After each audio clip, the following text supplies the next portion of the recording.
Looking for the perfect coffee before training? Head over to Stewart's Coffee. It's a family-owned business, and they sell a performance blend of coffee that is just incredible to have as my cup of coffee before training.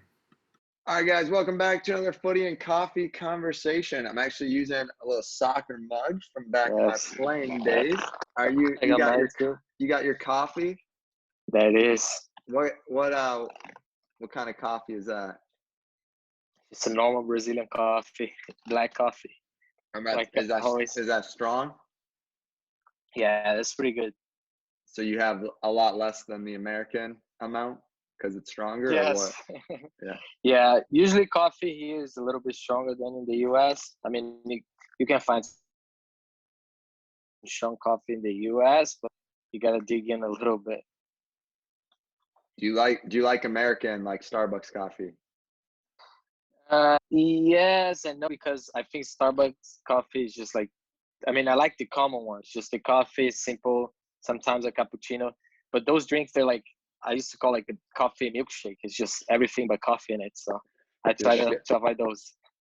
just a sugar rush. Yeah. If you want to get started, just introduce yourself, where you're from, and what position you play, what team you're currently signed with. My name is Rafa Mentzingen. I'm from Brazil. I was born in Rio, and I play as a midfielder.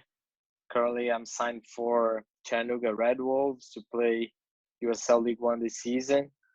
And just as we were talking before, Matt, just waiting for everything to get clear, start with preseason and get the season started. Awesome, awesome.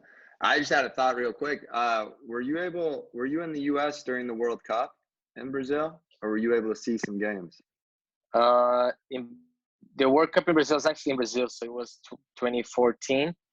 But I couldn't get to any Brazil game, so I couldn't go because it was hard to buy tickets, even for like Brazilian people. You had to like sign up and make hopefully your name will be sorted. But I actually made a mistake because I only put my name for the Brazil games. I should have put for like any game, so I could at least go Yeah. to a game or two.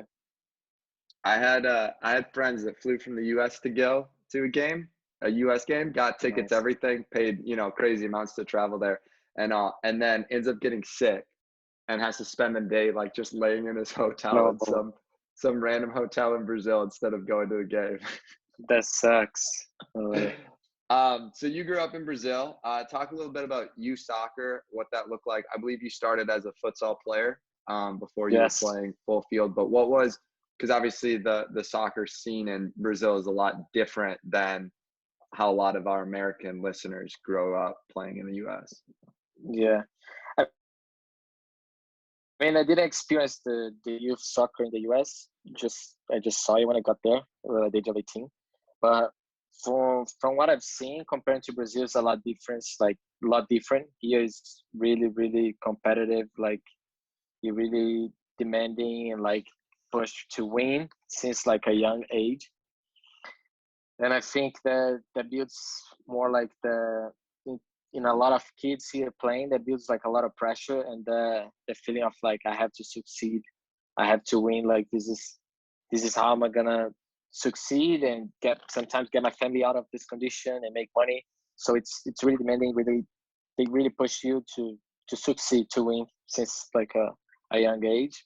Plus, I think there's like a lot of players. Like here, everyone wants to play soccer. There's no second sport in Brazil. It's football or soccer, and that's it. So every kid wants to play. So it's a lot of competitiveness for few spots. So it's really good. So were you always thinking professional soccer as a young kid, or did you have any other dream of a job after? No, I mean my my only choice since like I was 5, 6 years old, growing up playing futsal was I want to become a soccer player. I'm gonna do all it takes to get the best opportunity I can to make it happen, and that's what I did throughout my whole life.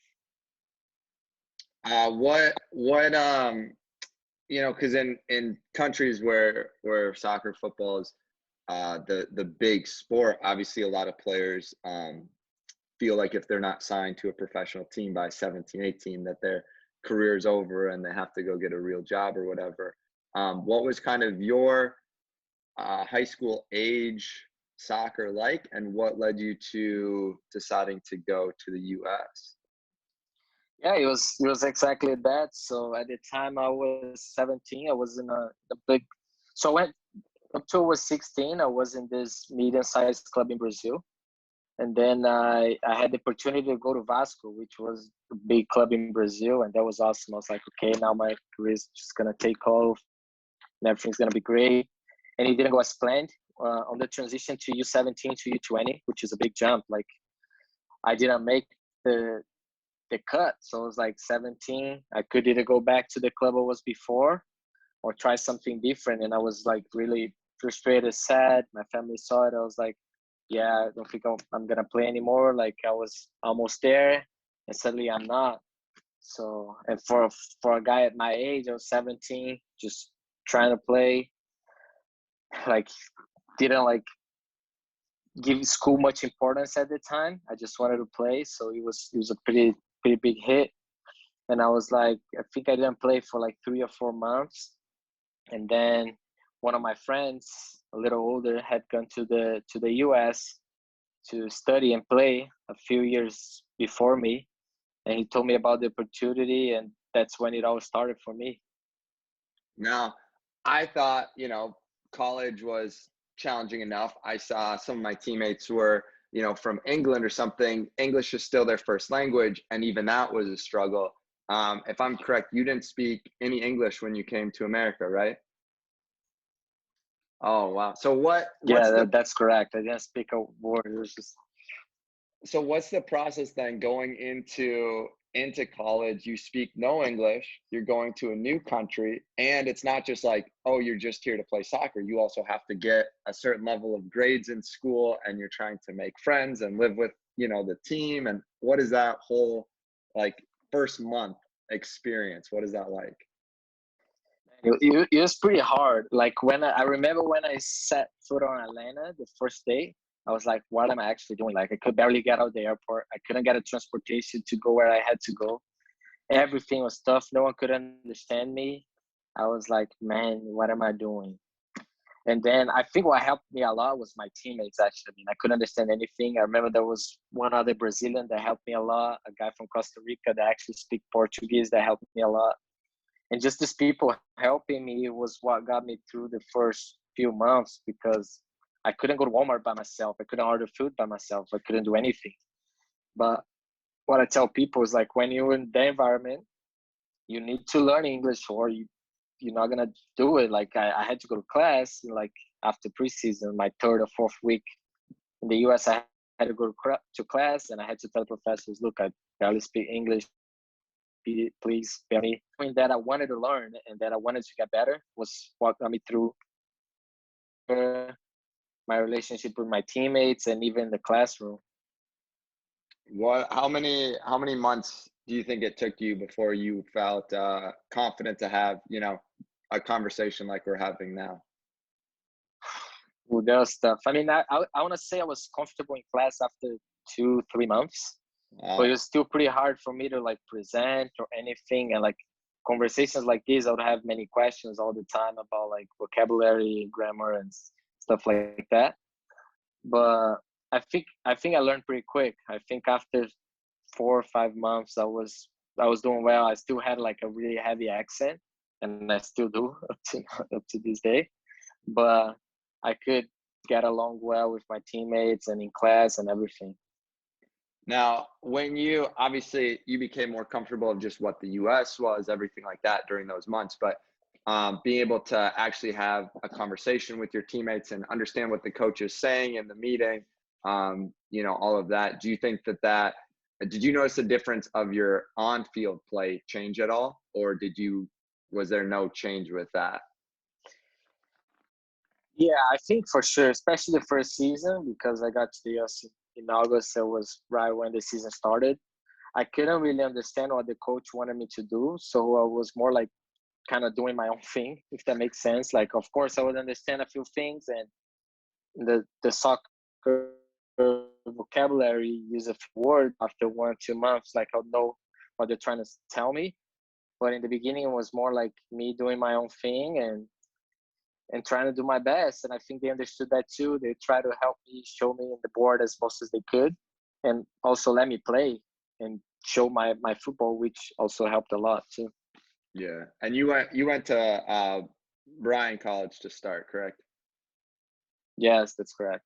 Yeah. So I always think, especially for a situation like yours, how much nicer would it be if football was a spring sport? You could come in the fall, have one semester to kind of, get accustomed to the US, get accustomed to all of the things. But that's hard to jump in to learn a language, to be trying to then do schoolwork in that language, and then trying to also manage a soccer season. That seems like a very tough first year. How did it go for you on the Yeah. field? Yeah, I mean, I think on the field it went pretty well. It was a team of a lot of freshmen, a lot of young guys. Sorry. Yeah, I can't see you, but it's okay. A lot of young guys, so I think we all like understood the concept, the ideas that we had to work together, and I think overall it went pretty well since my first season, and yeah. And then you decided you stayed there one more year, and then at that point you decided to transfer to Valparaiso. What was kind of the decision making behind transferring schools? Well, so me going to the US, my goal was always to become professional, and I went without knowing like what really an AIA, NCAA, or junior college even were. I just went. I barely speak English. I would not know like the different leagues. Yeah. But with time, I understood that most of the people that go on the draft and become pros come from the NCAA Division One, and I think I could do it. I think I could play at the level, especially of how well I was doing in an AIA. So I decided to ask for my release, which was a bold move, and send out some emails to some D1 colleges. And I had a lot of interest, which was good. And I chose to go to Valparaiso mostly for financial reasons and because it was a good academic school as well. And the program had a lot of internationals. So I decided to go there. I thought you were gonna say you chose Valpo because of the brown turf in the end zones. No, not that. How was your experience at Valpo? It was great. I mean, it was really cold, different from Tennessee. So the cold was something I didn't think through that much before, I guess. But it was a great experience, great team, great teammates. Loved the coach. It was really good. And then during that time, you were also playing in the NPSL during the summer months. How did you get connected to Lansing? So it was actually my sophomore year playing for Bryan. We had our first what's it called, the nationals, right? The national where we played Spring Arbor, which was Lansing's head coach team at the time. So we actually lost the game 3-2 after being up 2-0. And the coach really liked me and invited me to go play for him in the summer. So I went up to Michigan, Lansing. It was awesome. It was a blast. That's awesome. Yeah, Nate was my college assistant coach for 3 years. Oh, that's awesome. Yeah, so we go way back, and like I played with Danny Colley and Kyle Carr and Tim Daniels. No way. Yeah. Kyle Carr, the legend. Legend.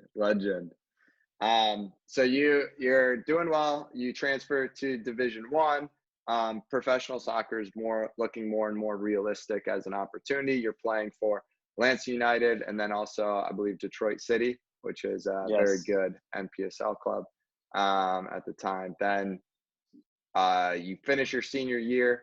Talk me through kind of the process of going professional for you. Well, then it's a crazy story. I think I'm not sure how it happened exactly, but I think the Columbus Crew Scouts guys were watching a game to see another player. I don't know if it was against Notre Dame or what it was. And they also had a guy that went to Valpo and they're like scouting or whatever, working for the Crew. So they saw me and they were interested. So they invited me to my first college camp. I was actually a junior in college, so it was the summer after my junior year. I went to Columbus Crew for my first time with some other college guys from all over, guys from Wake Forest, um, what Ohio State, Stanford, like big schools. I was the only one from like a small D1 school, and I actually did really well. Then they invited me to another one after my senior year. I did really well again, and then they told me that I was gonna be in the list for the draft. I wasn't gonna be like an early pick because I was international, but I was gonna be in the draft. So that was the draft, but there was also an opportunity to play again with Nate. So before the draft, I had signed already my contract with Lansing Ignite. So I went, trained a little bit of Columbus, then I went to have my first professional season with Lansing in USL League One. What so you go Lansing.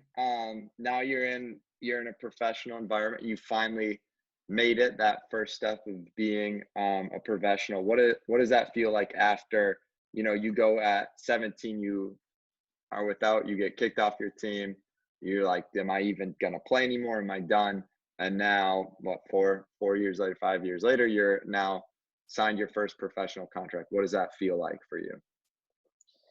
I mean, there was of course a great feeling, like a feeling of accomplishing a dream, like everything I always worked for, wanted, like every single day, like even in Bryan or at Valpo, like it was all I worked for my whole life, was to have an opportunity to be a professional footballer. And I knew I could do it from day one. And when it got to the day, I was really excited, really happy, and I knew it was going to be a challenge. So talk me through your first year professional. I always think the first year is always an interesting learning curve for a player, because you go from playing college, which I call like a sprint, because the season of actual games is like 3 games a week for 2 months, and then you're done, basically, maybe 3 months. But like professional, obviously, then you have 1, maybe 2 games a week, but now you're training and playing with the team for like 8 months. So it's just a much different, attitude mentally. Now you're doing a marathon instead of a sprint. How does the first year go for you, good and bad? It was for sure a lot of learning. So I got to Lansing first week, groin injury. I was like, damn, really? So it was like almost like 2 months of rehab, trying to get back before the time because of the anxious of like I want to play and not being able to. But after 2 months, when I was fully fit, like I started to get better, to see like my improvement every day in training, learn with other more experienced players, learning with the coach, getting fitter and fitter. And I started playing like more and more, like sometimes playing 15, 20 minutes coming off the bench. And then I was playing 45. And then when I saw I was playing 90 minutes, and we started doing it really well as a team. So I think he helped me a lot improve as a player. I think it was the year that I improved the most for sure. Because like you said, I was practicing every day for 9 months at a high level with high intensity players. So it was really good. Yeah. No, it was fun to watch from the side. You guys hit that time in the season where you guys just went on a crazy run of winning, and your playing went through the roof as a team. So that was fun to see.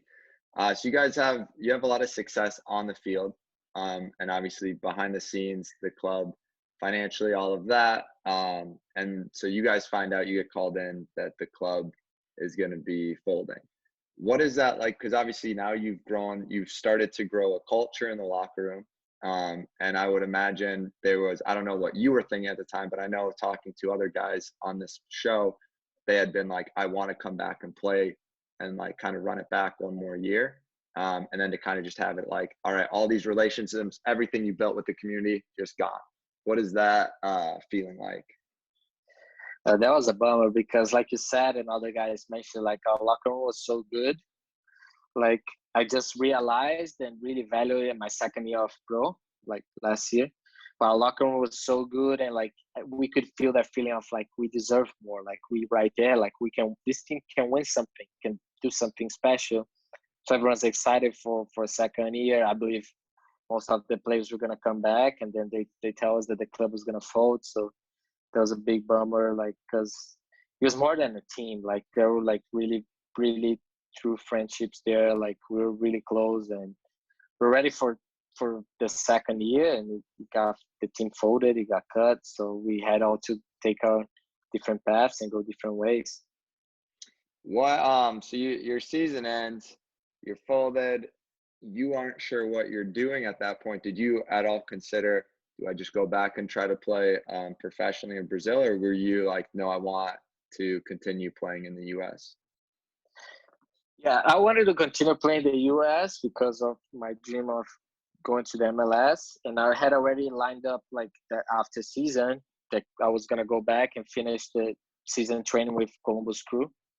So that was what I did for the last month they had. So I was training there every day. I was doing really well. I was hoping that I was gonna stay there, and I think it was really close.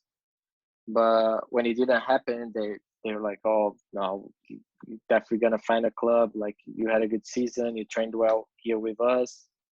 So they had some talks with some USL championship teams, and I ended up in Memphis. Yeah, what did you think of, what was your experience in Memphis? Because you had some you've been to some very different parts of the US. You know, Memphis is a lot different than Lansing, and it's a lot different than Valpo and all. So what was your experience in Memphis? And it was a different year overall. Like I can't say much about 2020, like short season, like didn't practice as much as we wanted, like different older team for sure, more experienced players. I think we had a good group, but we never like drew together. Like our locker room wasn't that great. Maybe because of the year it was too, like some older players that couldn't see their families. Like I was worried about my family here in Brazil. I think it was just hard to cope with everything that happened so fast. And it ended up we never got the results we should have, given the group we had there. But overall, it's a great experience, great city, loved Memphis, like a lot of stuff to do there. And Tennessee, because I love Tennessee. There's just something special in Tennessee that I love, and it was a good experience overall. I think I learned a lot, and I'm ready to use what I learned this year to make me even better this coming season. Yeah. When if I'm correct, you started the season, and before COVID, you weren't really playing much, and then kind of after you guys came back from COVID, you started earning more minutes and playing time and scored 3 goals. What is that like? Because I'm sure, you know, when you're a college player that's on the route to professional, you're always playing because you're one of the best players, and then you obviously showed that you were a high quality at Lansing. What is that like then to kind of go, and it's like a humbling experience, I'm sure, to kind of not be starting every game and playing 90 minutes. What is that like mentally for you as a player?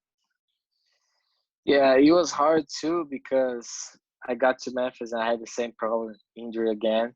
So missed most of preseason. So I knew that I was gonna have to fight for my spot again. Nothing new. So first games I was coming off the bench, but I knew my opportunity was gonna come, especially because the team as a group wasn't doing so well. We weren't getting results, and I was training better and better every day, just focusing on getting better. Like I need to get better today. I need to get better tomorrow. So just focusing on getting better. And with everything going on, that was the only thing I could think about. Like I just want to get better today, get better today. And my opportunity came. I don't think I played as I should have. I think I could have done a lot more for Memphis, but got the minutes, played a lot of minutes, started most games I believe for a short season, and it was good overall. So tell me, you said the phrase "get better every day." How exactly have you found the best way to do that? Because I think some people are like, I'm here and I want to get to here, but they struggle with like the breaking down of the daily to get, over the course of 2 months, how do I get from here to there? What have you found to kind of, how do you get better every day? I think it's just training. Like a lot of people show up to training, and like some days they don't feel like it. They're like, oh, today another training. Oh, we're doing this again or this drill again. And for me, it's just finding the passion to do each drill, to go to training every day with the mentality of doing your best. And I love that. I love the moment. Like we're professionals. Like since that's all we do the whole day. Like we show up early to the club, we train, shower, do some rehab, whatever, and go home. So that moment, I need to take advantage of it and do my best. So that's the way I found of getting better every day. And like I think I did because this season I scored 3 left-footed goals. When I first went to the US, I could barely use my left foot. So I just worked on it a lot after training, and it paid off. The two biggest things you've improved on is your English and your left foot since coming to America. Yes. Yes. So season ends, obviously a weird year with COVID, everything like that. How did you decide on Chattanooga? So season ended, of course, like no clubs in the US did what to do. I was eager to come home. So I came home right away, see my family, see that everyone was healthy, and just wanted to hug everyone after a hard year. And my initial goal was what I told Memphis was to play in Brazil.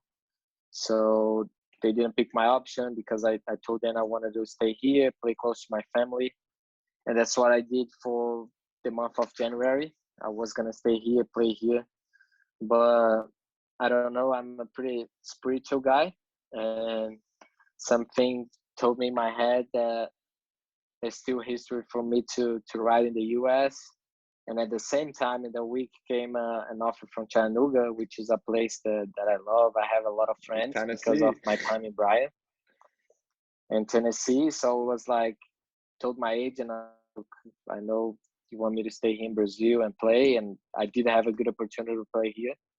But I think my life is still there and I wanna give it another shot.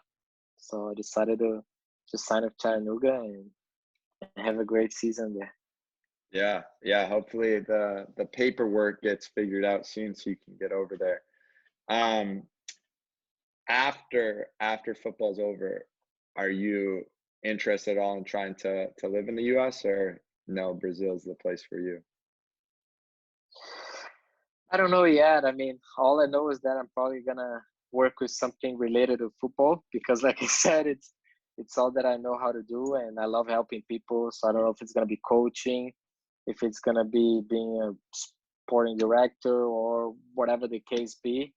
I want to be working with soccer, with football, and if the right opportunity presents in the US, I'll be there. If it's here, Brazil will be here.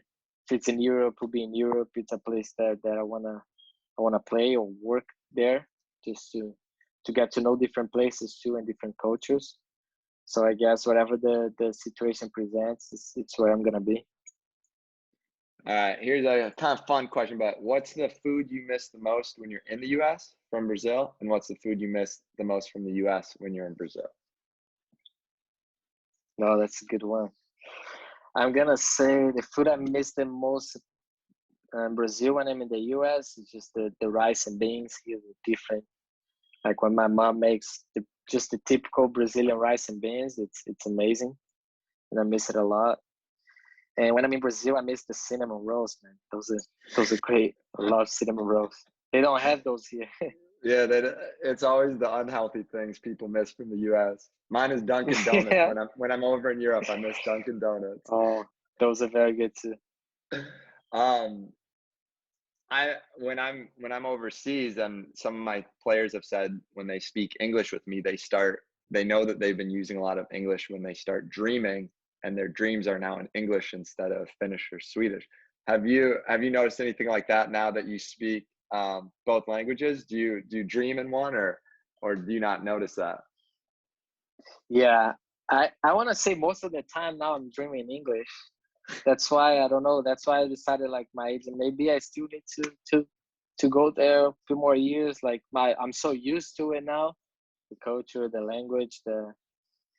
I dream in English all the time. Sometimes I dream in Portuguese too, but it just depends. Do you ever struggle with the, like, switching the words up at all, or like using the wrong word for the whatever you're trying to say?